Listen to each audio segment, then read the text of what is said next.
In Maharashtra, power is woven into everyday life. Each election here feels like unfolding of a new chapter in a story that's both vibrant and layered with complexities. From a time when one party held near absolute control to a present shaped by shifting alliances and fierce rivalries, Maharashtra's political journey is filled with resilience, deep-rooted identity, and constant spirit of reinvention. It's a story of leaders who rise and fall, of alliances that are carefully crafted and then broken, and of people who have watched it all unfold with a keen eye. Let's now take a step back and dive into Maharashtra's political past to see where it all began.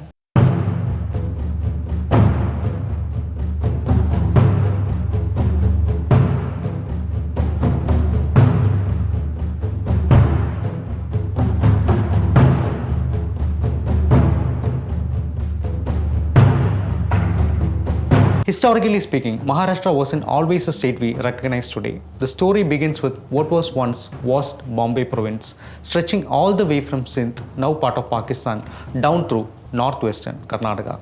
This province included what we now call Gujarat and most of modern Maharashtra. With a few exceptions, the Marathi-speaking regions of Vidarbha and Marathwada lay outside its official boundaries. The push for a unified Marathi-speaking state goes back as far as 1920s, though it really began to gather momentum after India's independence. By 1953, Marathi leaders had signed the Nagpur Pact, envisioning a unified state that would bring together Bombay, Vidarbha and Marathwada. Meanwhile, on the other side, the Gujarati community led its own push for a separate state, creating tensions over Bombay's future.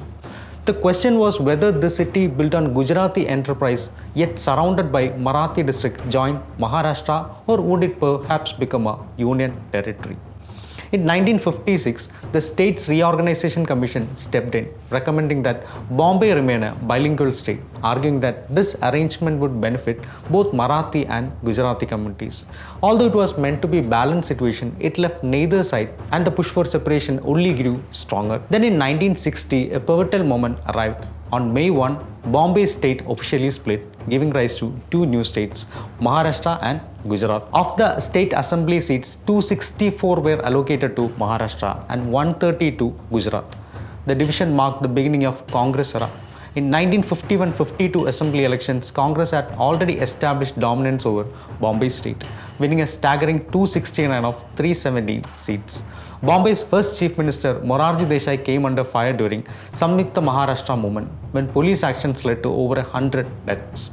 In response, Desai was reassigned to Delhi in 1956 and Yashwantrao Chavan, an MLA from Satara, took over, leading the Congress victory once again in 1957. Congress held its grip on Maharashtra, winning 215 of 264 seats in 1962 elections. Chief Minister Marathrao Kannamar took office, though after his untimely passing, Vasantrao Naik succeeded him, ultimately becoming the longest-serving Chief Minister and holding the power for nearly 12 years. As the 1960s came to close, Congress began to encounter internal divisions. In 1969, the party split into Congress O and Congress R, led by Indira Gandhi. In Maharashtra, Indira's faction emerged triumphant, winning 222 of 270 seats in 1972. The 1970s ushered in further changes. While the Janata Party rose to power in North India, Maharashtra's Congress remained largely unaffected. However, as 1978 state elections approached, Congress faced another split, this time led by Devraj Urs. The result was a three-way contest among Congress U, Congress I and Janata, with no clear winner. Vasandatta Patil managed to become Chief Minister by forming a coalition. But Maharashtra's political landscape had yet another twist in store. In a surprising move, young Sharad Pawar left Congress to form Congress Socialist, aligning with Janata and becoming Maharashtra's youngest Chief Minister. However, Indira Gandhi's return to power in 1980 swiftly brought an end to Pawar's government, restoring Congress to power. A.R. Antuli became Maharashtra's first and so far only Muslim Chief Minister. Throughout 1980s and early 90s, Congress held into power, though leadership became something of a revolving door. Corruption scandals, labor unrest, and a growing criminal syndicate in Mumbai intensified tensions.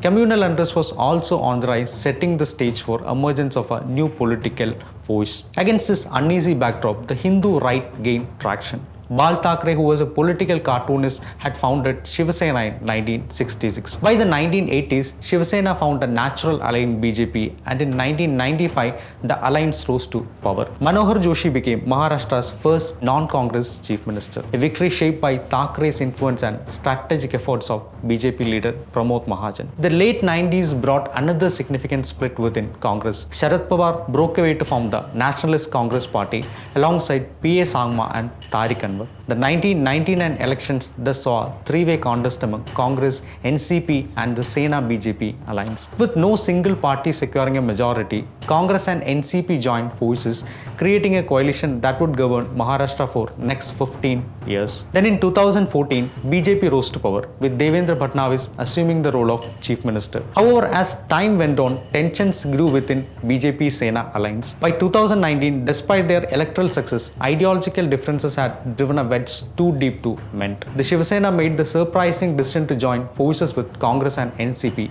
forming the Maha Vikas Aghadi alliance and placing Uddhav Thackeray as chief minister. However, even this alliance proved short-lived. In a surprising twist, Shiv Sena veteran Eknath Shinde broke away to ally with BJP, taking on chief minister's role with Devendra Fadnavis as his deputy.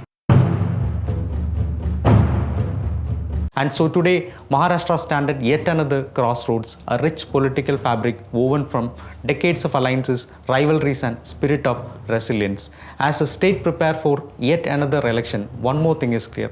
Maharashtra's story, with all its political twists and turns, is far from reaching its final chapter.